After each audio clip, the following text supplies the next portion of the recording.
And when it gets to that temperature and we have a tremendous amount of cloud cover, what I've noticed is an increased cloud cover this year, and things just don't dry out.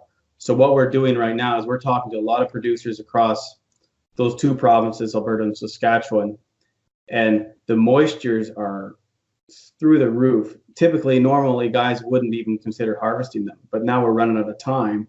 We have to, right? And so that's leading into another problem. Now we've got grade issues.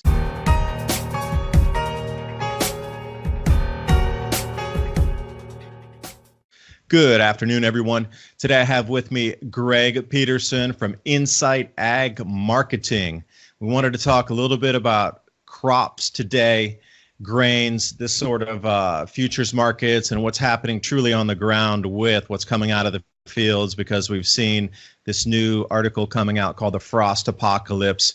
A little overblown in my opinion, but you can find Greg at insightag.com.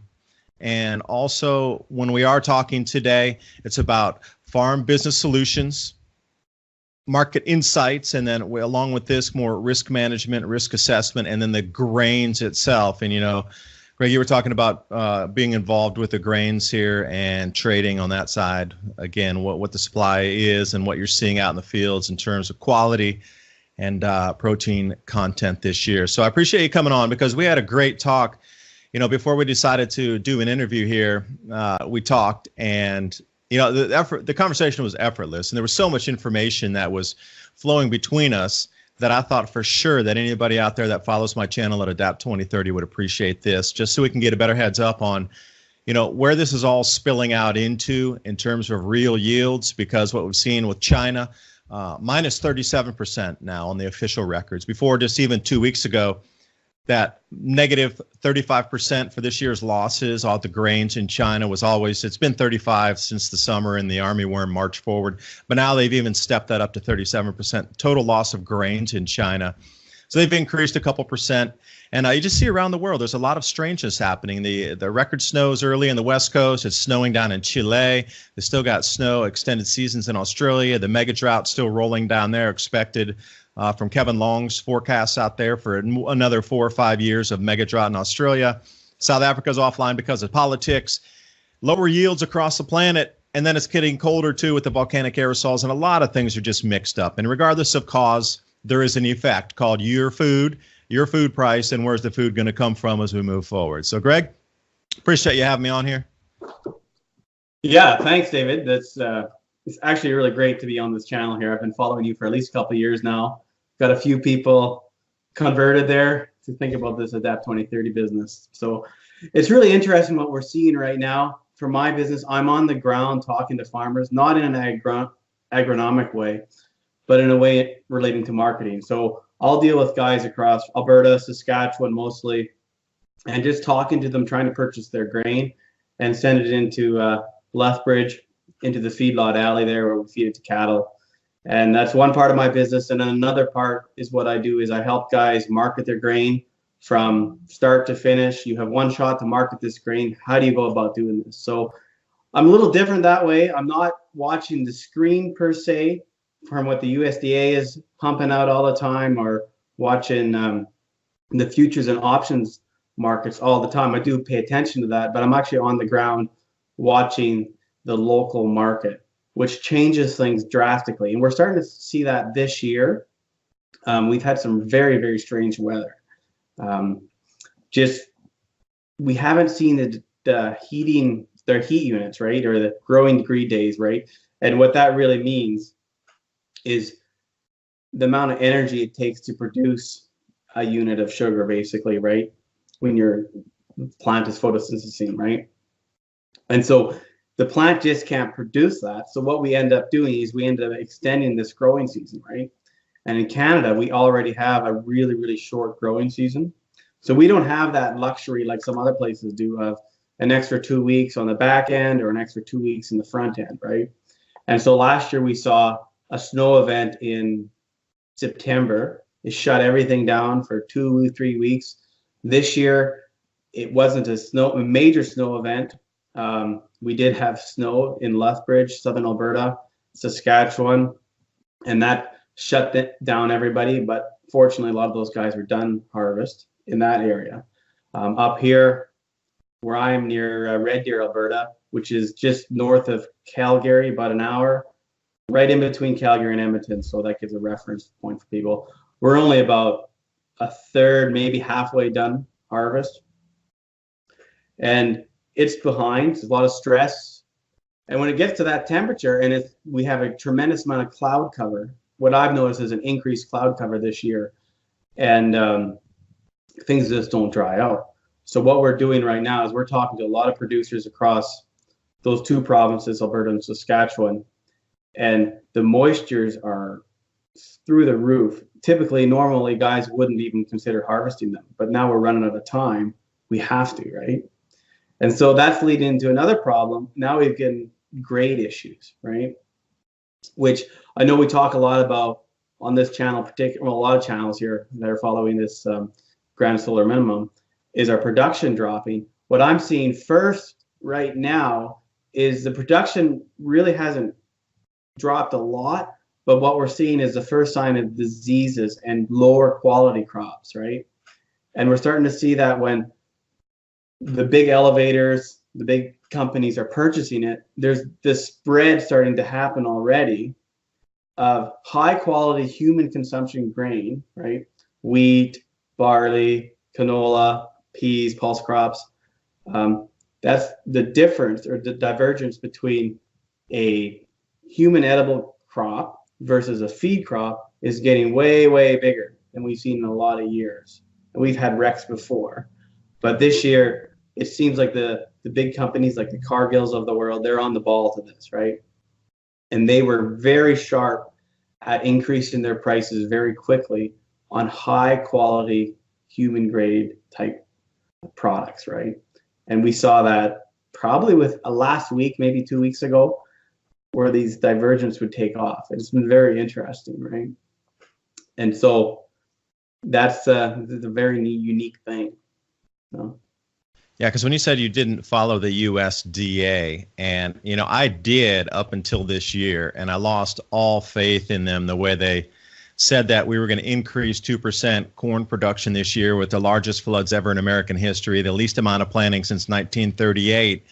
And for me, it started to be more of just a market stabilization tool. And reality hit me that they're not really out there to give you the truest of information on what's being put in the fields. Everything's estimates, everything's surveys. But this year it really hit home that even if somebody would have taken a look across the social media, followed the news, even just the weather news, if they would have stayed on any channel XYZ, they would have seen the damage in the fields that, for me, it was very reckless, and it just showed the amount of corruption within the agency that they could come out with such, lowball or crazy forecasts that bankrupt so many farmers. And, they did it a second time again, the same result. And now, they're coming out just today saying that, hey, the frost apocalypse is going to decimate whatever else is out in the field. So, it's perfect timing that we come to today, and then, disclosure literally of we are losing crops in the United States due to the poor conditions of planting and growing through the season, shortened season. Nothing's, there's over 50% that's not mature yet that's coming into this frost, and they're trying to blame the frost, and it's just more of a market stabilization tool. So I agree with you when I say, or when you said, I don't keep my eye to the screen too much, because a lot of it, what you see is, is to avoid people getting scared that their food prices are going to double or, 50% up by the end of the year. And which brings me to the point, the reason I was talking about this, in your opinion, you talked about Cargill pushing prices up already. So to the end consumer, at the wholesalers, the elevator producers, whatever, that's something different when you're talking about bushels and you're bringing in tonnage and getting rail cars full. That's way different animal than you and I shopping at the store. So what do you think this push for the prices at the farm gate level is going to end up at the supermarket retail level in terms of price up? Well, I think the price is going to start to increase at the supermarket level for sure, right? You just can't go about saying we've got all this crop that's all perfect quality when it's not, when it's going to start trickling down, right? It's not going to be fast. They're not going to double your bread price right away, but they're going to have to adjust it, right? And the one interesting thing about wheat, and I've always been fascinated with this, is wheat is kind of It's got a very inelastic demand curve. It's kind of like the crack cocaine of agricultural commodities. The minute there's a perceived shortage of wheat, it goes straight up the price wise, right? And I think that's because the psychological level and the psychological connection to wheat is so huge, because when the minute you say wheat to somebody, that is automatically associated with bread, right? And so they're not going to be just saying we have a huge shortage of wheat, because these guys, these funds and this Wall Street or whatever you want to call it, the commodity exchanges, they'll rally that thing up really, really fast, right? We could see a doubling in these prices if all of a sudden there was a perceived shortage of good quality growing wheat, right? I do think that is a potential there, right? So what they'll do on the USDA thing, they don't separate, is this a number one good milling wheat or is it kind of a poor quality stuff, right? Outside of its general classes already. So that's something that we have to watch coming down the pipes. And another thing that you want to watch too is when you're looking here in these USDA numbers, well, they're numbers we have, we need to use them with a grain of salt, but we've also got to get involved with the so-called the Twitter world, watching what's going on in all the other countries. So I follow lots of people from, you name it, Russia, Australia, wherever, right? And you can kind of put the pieces together. Nobody's really saying this and that, but when one trader says this, you're like, oh, well, that makes sense. Or somebody says that, or you hear that on your channel. You start putting the pieces together and you're like, they're not flowing, right? So I've noticed that too. Yeah, and again, what we saw with the paper trades, take us back to 2008 and 9, everything just went up, but it was mainly on paper. But when we come into the real world here with the real grains, I mean, running paper trades is one thing, but when they get into real stock shortages or inavailability or reduced availability, that's going to take on a whole different element. Because I think my personal opinion is we haven't faced these types of shortages or what will be soon to be diminished amount of unending buyable stock, as you will. So how's that going to push prices when the real person on the street wakes up and understands that next year out in that field or in 2 years or 3 years from now, we're not going to be able to grow as much and the quality is going to be poorer or remain poor, and the prices are going to continue up and up and up and up and up year after year, 5 years, decade, and it's going to be never-ending increases. Like the psychological difference of, oh, we can grow more next year, the traders will take their profit, they'll exit, and then the prices will come back down. But what if we do get into instead of perceived, into the actual real inavailability for somebody to scrape together enough wheat to keep their factory running, or we get into that type of scenario, an embargo, some type of trade war going on right now, when we get into the true shortages, how is that going to affect? Because the paper trade and then true lack thereof, two different animals. So how do you see and envision that going? Because it's, in my opinion, now you can agree, disagree, anybody out there watching, my opinion is this is the last year of stable grain growing that we're going to get on our planet. From this year forward, it's going to be less and less. That's going to result in true bottlenecks of there's going to be more buyers out there than there will be available supply to keep our world running at today's present level. And somewhere it's got to break, snap, increase, share. I don't know. Something's going to happen. So that's, I guess, my next point there. Yeah, I agree with that. Like, at the end of the day, the farmers have done a very good job in the last 100 years of being able to outproduce population gain and what we're using the product for. But at the end of the day, that product still comes from the sun, right? There's no getting around it. It's photosynthesis that drives this whole system. If that changes at all, you cannot have grain growing or any foods growing from nothing, right? And I see that with excess cloud covers, heat units going down. Yeah, farmers have done an excellent job of being able to produce grain to meet our current needs, right? And we've never had a situation where in recent times in living memory where families have actually had hungry bellies. I think it's like at least 3 generations in North America where people just don't know. And all of a sudden we're going to roll into this thing where we don't produce as much as we used to, or if we do produce, it's low quality. Perhaps it's high in toxins such as an ergot issue or other funguses, right? And we've seen that throughout history. We can say that with the Salem witch trials. I believe that might have been an ergot poisoning, if I'm not mistaken. And so that changes a lot of dynamics now.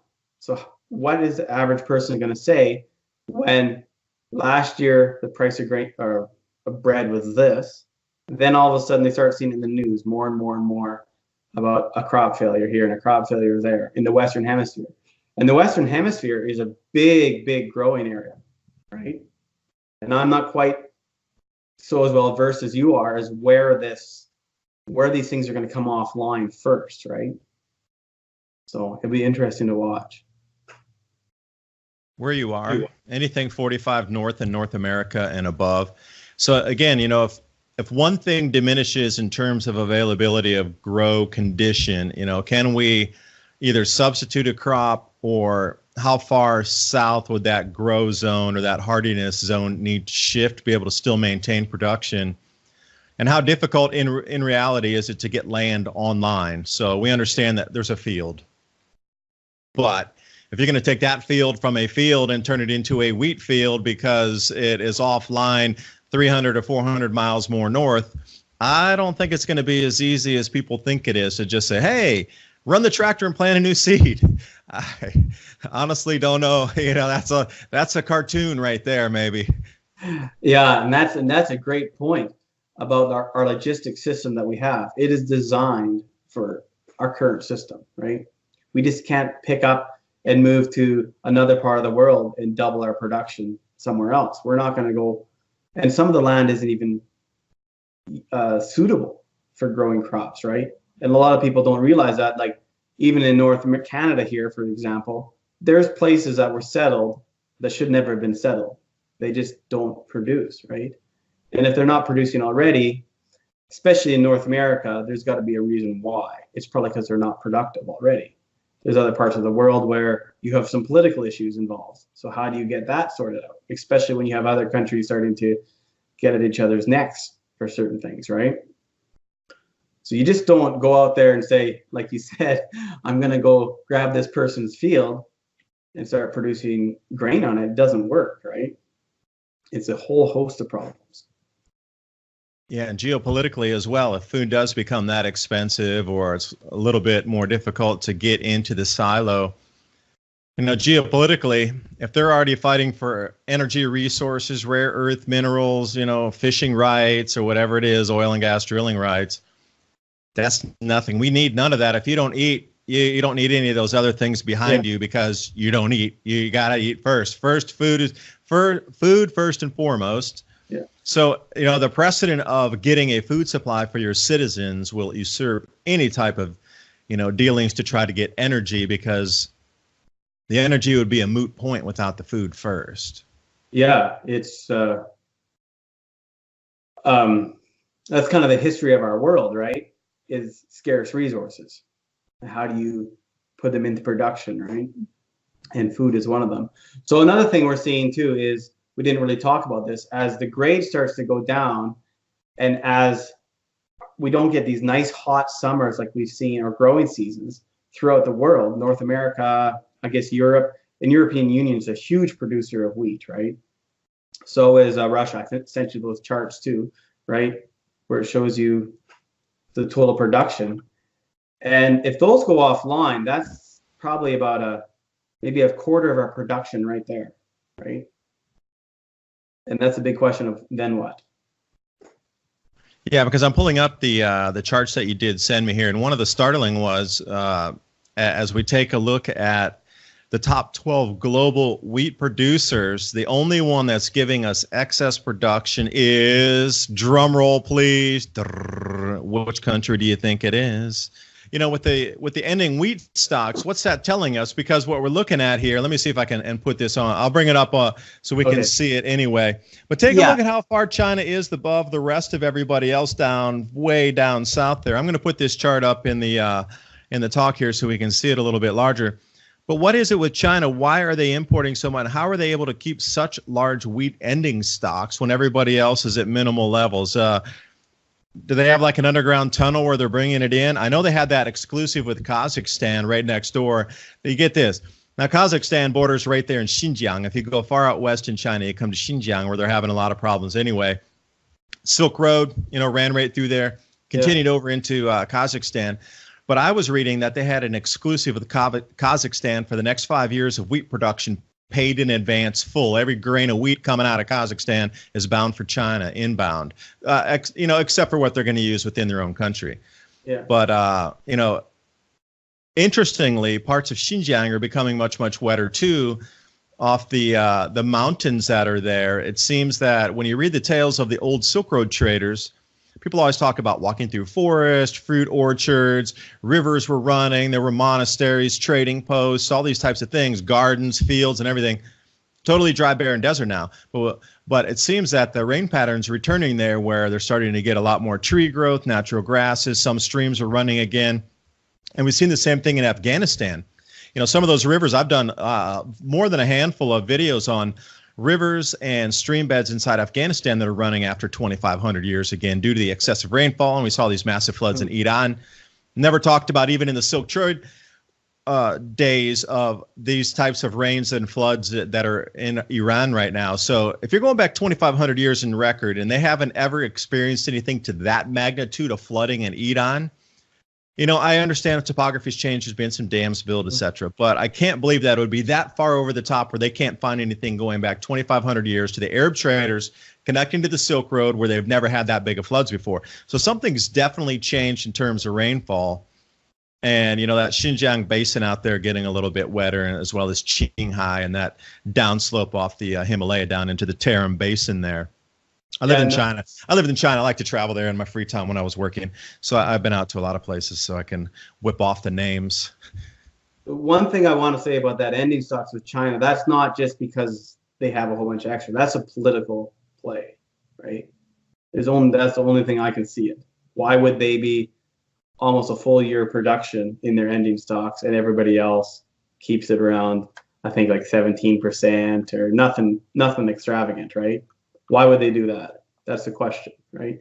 And I believe in some of the previous episodes you've talked about is every time there's a grand solar minimum, I believe the Chinese dynasty's changed. Is that correct?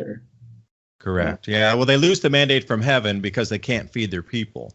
Mm-hmm. So again, that goes right in there. A full year. Imagine if they were cut off, and they would still at least have a year of maneuvering. And then the Chinese are willing to bend over backwards to support the cause. So that might actually be able to stretch to 2 years, and people would adjust their consumption patterns on other things. Maybe they'll switch to algae. I don't know. But anyway, they would do the utmost to keep that the society intact. Yeah. So when I look at that chart, because I see it's 100%, it's got to be 100% political. There's no other reason. Why would you do that, right? If you know you're going to have a crop year after year after year, why would you store that much, right? So that's the way I look at it, right? So it's a confirmation to me that there is something happening. Big governments know that, and also talking about how dynasties would fall during grand solar minimums. They probably don't want that to happen to them this time, right? So it's an interesting thing to think about. Now, with the low ending stocks for the rest of the countries down there, you say 17-ish%, something around, let's say 20, we'll round it off to even. How difficult would that be to restock if we're starting to get into some of these decreased quality yields and some shortages that we're seeing across the way? I mean, Australia's become a net wheat importer this year because of the drought. And, Kevin Long, I've done an interview with him. He runs a site called thelongview.au.com or .com.au, The Long View.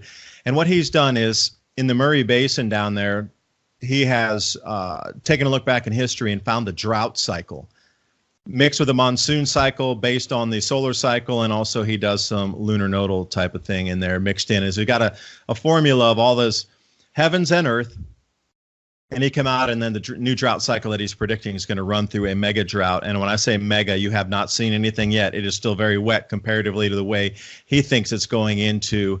There's going to be zero production almost coming out of there. It's going to get that dry. And he says another 4 to 5 years of almost no precipitation in Australia. So,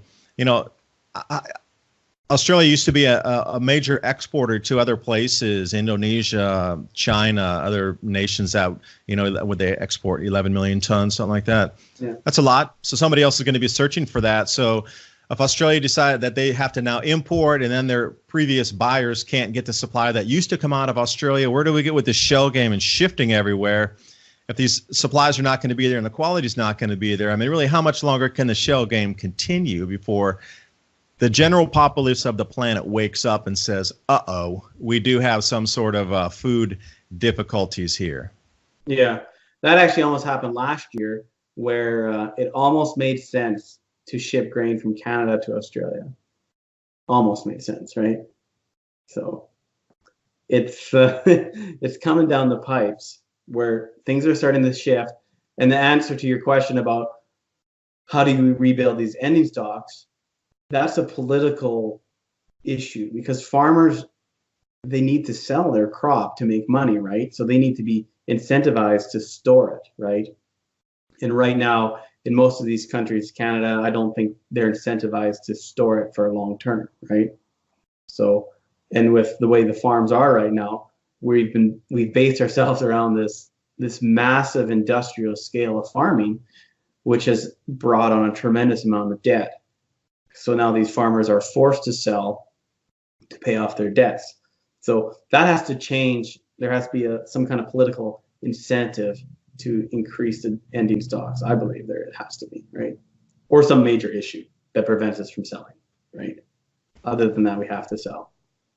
So what's coming with the debt? Are the farmers able to, the farmers, I should say, with their farms, are they able to establish credit and buy out on credit? Because I've seen in some stories where, the banks just aren't loaning, or the institutions just aren't loaning to farmers due to, 3 years of crop insurance claims, and they're really unable to grow. But they're like, we think this year we can actually get it in the ground. We just need the money. But there's a formula that they're using as well for risk assessments to see should they give out the loans, and just the hearsay. And if you look at Zero Hedge, which is a site I like to look at, there's been a more than a plethora of articles talking about very difficult for farmers to now start getting some loans for machinery, seeds, and fertilizer, et cetera, like that, to move forward, because there's been so many losses in the last few years. To move forward, banks are not going to take the risk. Yeah, unfortunately, Canada's a little different. We do have very specific agricultural lending institutions that are backed by the government, right? Even though they're not, but they are.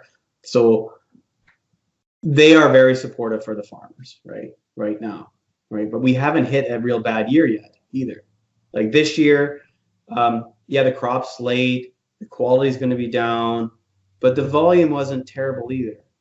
So we'll offset some of these the loss in revenue via production this year, right? So, and then if some of these guys do have good quality crops, they're going to actually make quite a bit of money this year, right? But if our production starts to drop